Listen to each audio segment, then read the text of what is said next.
Yeah. He just threw so little. And Merab Very, very almost little. looked like he kept getting better. Like listening Merab's to the cardio coaches, is like, really unbelievable. improving, like doing what they asked for specifically. I also He's thought Merab's really, really striking good. was decent. Yeah, like, I mean, it wasn't Aldo, but... Yeah, when he did what he needed to do, he wasn't bad. I had people saying to me, because I wrote a blog saying that was like bantamweights, he's a problem for bantamweights, and people were like, there's nothing impressive about that performance. You do that to Jose Aldo? casual. Like, I was come going to on. say it's casual, but also Dana literally said the same thing, Yeah, which yeah. I was kind of surprised by that he...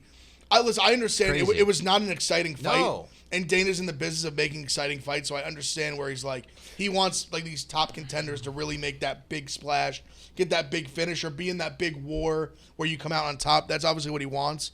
Not an exciting fight. Aldo didn't really do anything offensively, so I do understand. I thought he would give him a little more credit because he also was like, Dana you're loves fighting Aldo, too. You're fighting Jose Aldo. Which Dana, he dismissively said, he was like, I get he's fighting Aldo, but he didn't do anything. He basically said he wasn't a guy who looked like he was hungry for a belt. So I don't know. Obviously he's not getting a title shot next. I Dana don't know. also said to me in my last interview with Dana, I said, like, what's one of your biggest pet peeves in the UFC that you hear from fighters? The number one thing that came to mind immediately, he goes, when someone tells me they don't want to fight the champ because it's their friend. And I was like, okay, there you go. That's and I immediately, like, I thought of that almost when I heard Dana, like, the comments He or did whatever, mention like, that.